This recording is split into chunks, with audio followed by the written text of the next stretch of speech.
Stunt கலைஞர்கள் முதல் captain Vijayakanth வரை இவர் உண்மையிலேயே அடித்து உடைத்து இறக்கிய தோள்பட்டைகள் ஏராளம். அரசியலும்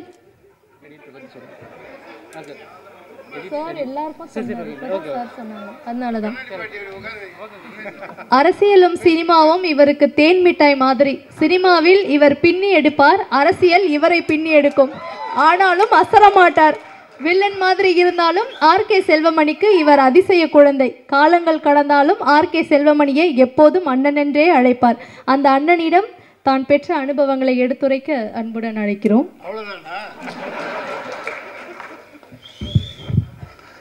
யாவருக்கும் வணக்கம். மண்டியிடாத மானத்தோடு வாஞ்சையான உள்ளத்தோடு வீறு கொண்ட வேங்கையாக சீரும் சிறுத்தையாக அடங்க மறுக்கும் அடலேறுவாக அன்பின் உருவமாக வாழ்ந்து இன்னமும் வாழ்ந்து கொண்டிருக்கும் கேப்டனின் 100வது படத்தில் நான் அறிமுகப்படுத்தப்பட்டேன். இதுகாரும் காலம் கடந்து ரொம்ப அதிக நேரமும் போய்கிட்டே இருக்கிறதுனால கேப்டன் மீது உள்ள உங்கள் பாசத்தில் கட்டுண்டு நீங்கள் இவ்வளோ பேர் இருக்கீங்க. அது பல விஷயங்கள் பலர் சொல்லிட்டு போயிட்டாங்க. ரவி மரியா டைரக்டர் சொன்னார், உண்மைதான்.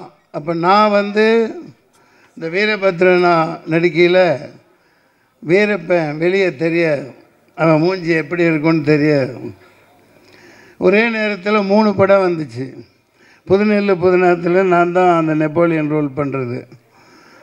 சுந்தரராஜன் சார் அங்கே இருக்காங்க. இதில் உட்லாண்ட்ஸில் கதை போய்கிட்டு இருக்கு. பாரதி ராஜா ஓகேன்ட்டாங்க. எல்லாம் வேலை கிடச்சிருச்சு. ஒன்று அடுத்து இது ஒன்று.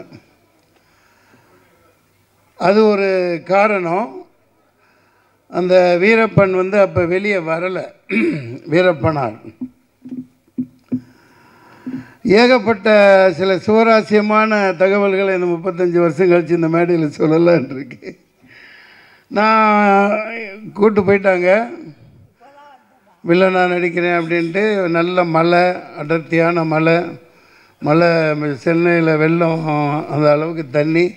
சாலக்குடி ட்ரெயினில் போகிறோம். ட்ரெயின்லேயும் இதுலேயும் மாறி மாறி அங்கே போனால் மேலே ஒரு 20 கிலோமீட்டருக்கு மேலே ராவுத்தர் பாதை போட்டு ப்ரொடக்ஷன் அது வெளியே போகாது. ஜீப் மட்டும்தான் போகும். காரை விட்டு இறக்கிட்டாங்க. ஜீப்பில் ஏறிட்டாங்க. போனால் ஒரு பெரிய மஞ்சள் பச்சை கலந்த நீட்டமான பாம்பு போய்கிட்டு இருக்கு. ஐயோ பாம்புங்கிறேன். டக்குன்னு பார்த்து சார் வாயை முத்திட்டாப்புல அசிஸ்டன்ட் டைரக்டர். ஐயோ ஹீரோயினி ஓடி போயிரியா, நீ சத்தம் போடாத, பேசாமல் வா. அந்த மாதிரி ரொம்ப ரிஸ்கான இடங்கள். அதுவும் இந்த ஒரு கதாநாயகி அப்போ போயிட்டாங்கன்னாங்க. இந்த ரம்யா கிருஷ்ணன் பாத்திரத்தில் நடிக்க இருந்தவங்க இப்போ மாதரசி சரண்யா மேடம், சரண்யா நடிச்சிட்டு இருக்காங்க இல்லையா, அவங்க தான் நடிக்க இருந்தது. வந்தாங்களாம், பார்த்தாங்களாம் இந்த மாதிரி பாம்பு யானை இதெல்லாம் பார்த்துட்டு மலை மேலே ஏற முடியாதுன்ட்டு அப்படியே போயிட்டாங்க. அந்த மாதிரி சில ஏகப்பட்ட அனுபவங்கள் அதில்.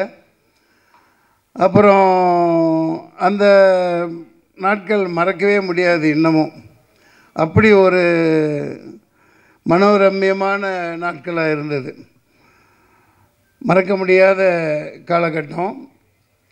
எப்படின்னா அது 60 குதிரைகள், 1000 ஜூனியர் ஆர்டிஸ்ட்டு, அங்கே லோக்கல் ஆளுகள்லாம் வச்சுக்கிட்டு பெரிய அளவுக்கு எடுத்துகிட்டு இருப்பாங்க. நான் காலையில் ஒரு நாள் எப்போவுமே நேரத்தில் எழுந்திரிச்சு நான் என்னை பிக்கப் பண்ண வந்த வண்டிக்கு முன்னாடியே காப்பி கொண்டு வந்த வண்டியில் ஏறி நான் முன்னாடி போயிட்டேன். அது விபத்துக்குள்ளாகி மோகன் ஒரு தொழில்நுட்ப கலைஞர் இருந்தார். மிகப்பெரிய அப்போலாம் ரொம்ப ஃபீல் பண்ணி உடனே ராவுத்தர் இங்கேருந்து சொல்லிட்டாடே கிளம்பி வாங்க எல்லாமே. இராணுவம் ஒரு போர் படை எப்படி திரும்பி வந்துடும், போருக்கு போன படைகள் திரும்பின மாதிரி எல்லாம் திரும்பி வந்துட்டாங்க. என்னடா இது வில்லண்டாங்க, 4 நாளில் நம்மளை திருப்பி கூப்பிட்டாங்களே, எல்லாம் திரும்பி வந்துட்டோம். பயங்கரமான சோதனைகள். அதுக்கப்புறம் போகிறோம், மறுபடியும் எடுக்கிறோம். அப்புறம் இங்கே ஆர் சுந்தரராஜன் சார், அவர் பயணித்த ஒரு வண்டி எல்லாம் அப்போ டீமாக இருந்தாங்க இவங்கெல்லாம். அது விபத்துக்குள்ளாகி வாகன ஓட்டுநர் இதை இறக்குறாங்க. அப்புறம் இது ஏதோ பண்ணி மிகப்பெரிய போராட்டங்களுக்கு அப்புறம் மறுபடியும் போய் அங்கே எடுத்தாங்க. சாதாரணமாக கஷ்டப்படலை. டைரக்டர் வந்து எப்படின்னா, அவர் பாம்பு மாதிரி தான். எங்கே போவார், எவ்வளோ தூரம் போவார், இப்போ போய்கிட்டே இருப்பார். 10 கிலோமீட்டர் 5 கிலோமீட்டர் சருன்னு அந்த லொக்கேஷன் பார்க்க நடந்து போய்கிட்டே இருப்பார். அப்படி ஒரு அந்த இதெல்லாம் கண்டுபிடிச்சி அப்புறம் அதெல்லாம் மறக்க முடியாது. நான் ரொம்ப என்ஜாய் பண்ணிகிட்ருப்பேன். அவங்க தானே கஷ்டப்படுறாங்க. காலையில் லென்ஸை மாட்டி விட்டுருவாங்க, கான்டாக்ட் லென்ஸு.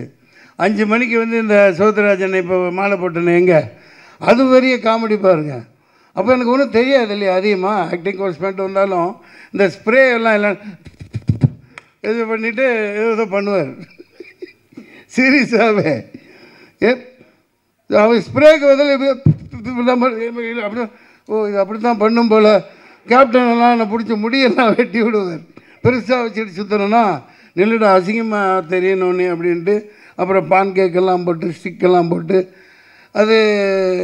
அதெல்லாம் எனக்கு கிடைக்க முடியாத, கிடைக்க இயலாத பாக்கியங்கள். அந்த மலை காட்டுக்குள்ளே